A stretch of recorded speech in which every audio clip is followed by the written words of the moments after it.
Restaurant season is presented to you by Happy Chef, the reservation system you own. Create a free unlimited account on happychef.cloud. Every exceptional restaurant has a story, but behind the dining room, the dishes and the reviews are hundreds of decisions about money, people, design, ambition, and survival. Restaurant season tells those stories, one chapter at a time. This season, opening a restaurant. Let's begin. Episode 8. The Cost of Excellence. The turbot was still on the menu that night. Emma had not expected anything else. Mireille's report had not said the dish was a mistake, only that it was connected to more of Luna's costs than anyone had understood when the menu was designed. That distinction mattered to Emma. It mattered even more to Luca. She waited until after prep to speak to him, when the kitchen was quiet enough for the conversation not to become part of service. Luca was portioning fish at the far bench. Emma put Mireille's report beside him. He did not look at it. Emma said they needed to talk about the turbot. Luca kept working. She explained the numbers as Mireille had explained them. Not only ingredient cost, but yield, prep time, sauce production, the mussels, the leeks, the potato, the equipment, and the pressure the dish created when several tables reached it together. Luca asked whether she wanted to remove it. Emma said she wanted to understand it. He put the knife down. That was the first moment the conversation changed. Luca said they already understood it. It was one of the best things they served. Guests ordered it, critics mentioned it, and people were booking because of it. Emma said all of that could be true. Luca asked what exactly the spreadsheet knew that the dining room did not. Emma looked at him. She had spent years asking versions of that question herself. The numbers did not know what the dish meant to a guest. They did not know why the sauce needed to taste the way it did, why the fish had to arrive whole, or why simplifying one element might make the plate ordinary. But the dining room did not know how early the commis had arrived. It did not know how much trim was left after portioning. It did not know that 3 tables ordering the same celebrated dish at the same moment could tighten the entire pass. Emma said the problem was not that the food mattered too much. The problem was that everything seemed to matter equally. Luca finally looked at the report. He said that was not true. Emma asked him what could change. He pointed to the smoked mussel butter and said, not that. The leek? Possibly. The potato? No. The fish? Obviously not. Emma waited. Luca looked irritated by the silence. He said the dish worked because the parts belonged together. Emma said Luna also had a bread course, a pre-dessert, 3 different petit fours, 2 garnishes that required separate deliveries, and a service sequence that changed depending on which combination of dishes a table ordered. Luca said now they were talking about the whole restaurant. Emma said yes, they were. For the first time, the turbot stopped being the problem and became evidence.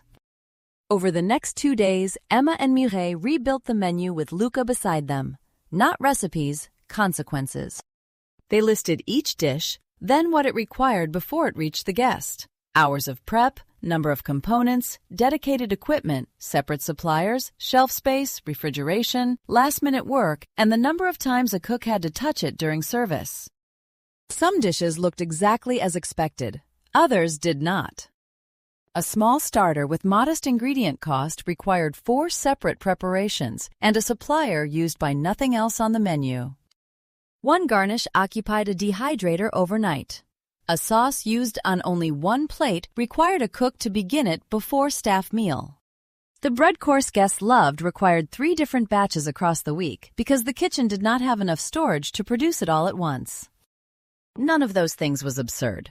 Together, they were Luna. That was what made the exercise uncomfortable. At 3 in the afternoon, Sophia came into the office and asked whether Emma had 10 minutes. Emma was comparing 2 versions of the menu with Luca.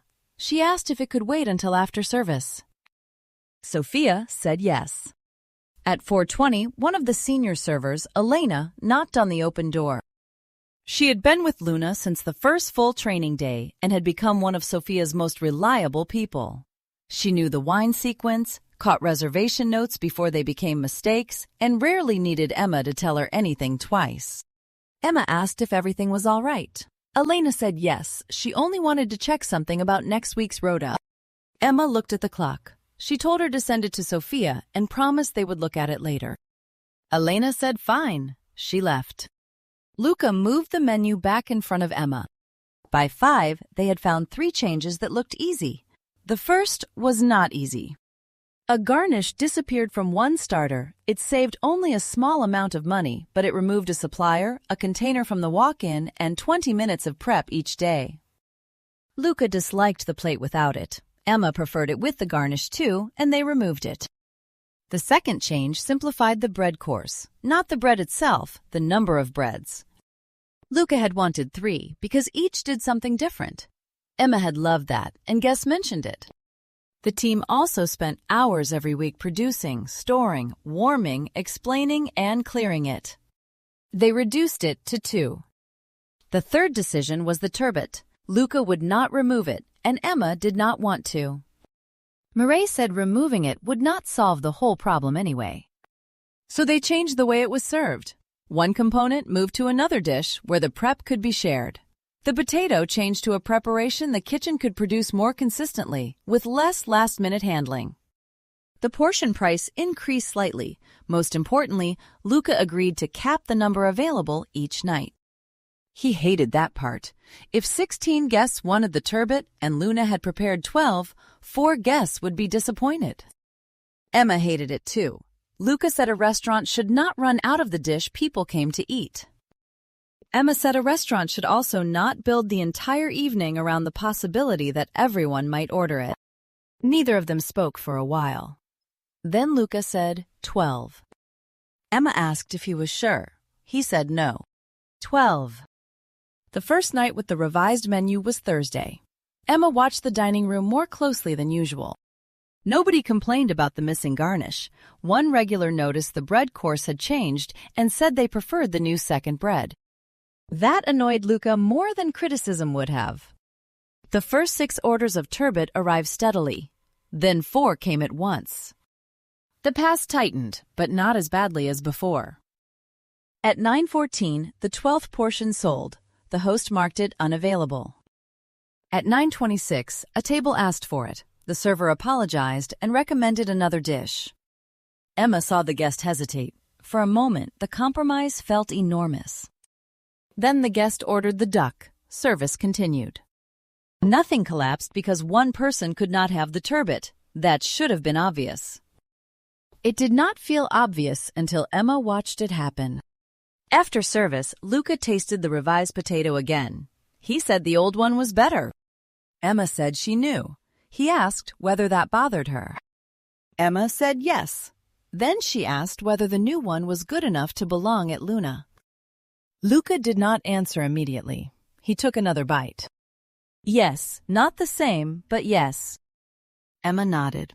It was the first compromise she had made that did not feel like surrender. It felt like choosing. The following week, the kitchen came in slightly later. Not much, 20 minutes on 2 days, half an hour on another. The walk-in had 1 fewer supplier box. The dehydrator was no longer running overnight for 1 garnish. The turbot still sold out most weekends. Revenue did not suddenly transform. Cash did not suddenly rise. Mireille had been right. 1 dish had never been the whole problem. But something inside Luna had become easier to see. A detail could be excellent and still be too expensive in attention. A dish could be important without being untouchable. A standard could survive being edited. Emma began asking a different question when somebody proposed adding something. Not, is it good, but what does it require? She did not always like the answer. On Tuesday, Sophia put another management meeting into Emma's calendar. Emma accepted it.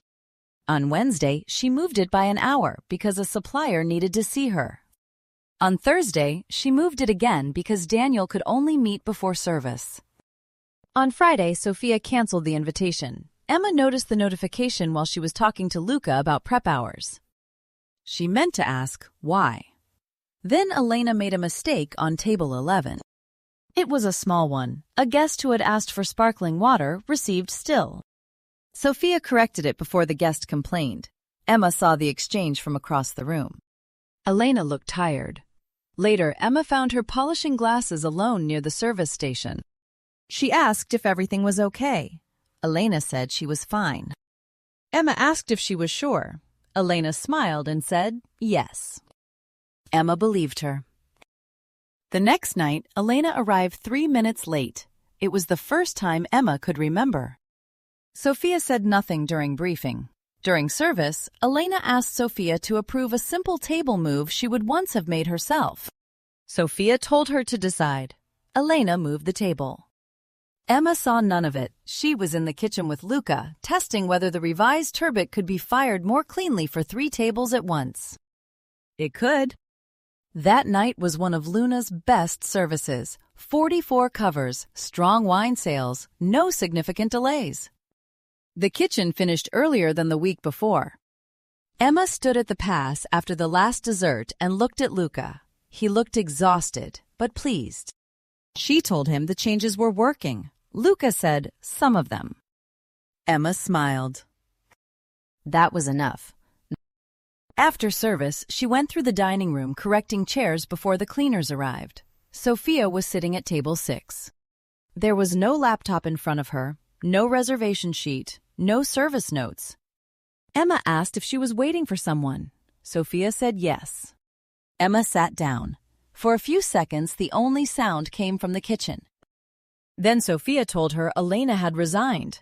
Emma thought she had misheard. She asked when. That afternoon. Emma asked why. Sophia said Elena had accepted another job. Fewer nights, clearer hours, more responsibility. Emma said Elena had never told her she was looking. Sophia looked at her. Emma said they could have changed the rota, given her more responsibility, talked about the hours. Sophia said yes. Emma asked how long Elena had been unhappy. Sophia said she did not know exactly. Emma asked why she had not known there was a problem. Sophia was quiet. Emma asked again, why didn't anyone tell me there was a problem? Sophia looked at her. We did.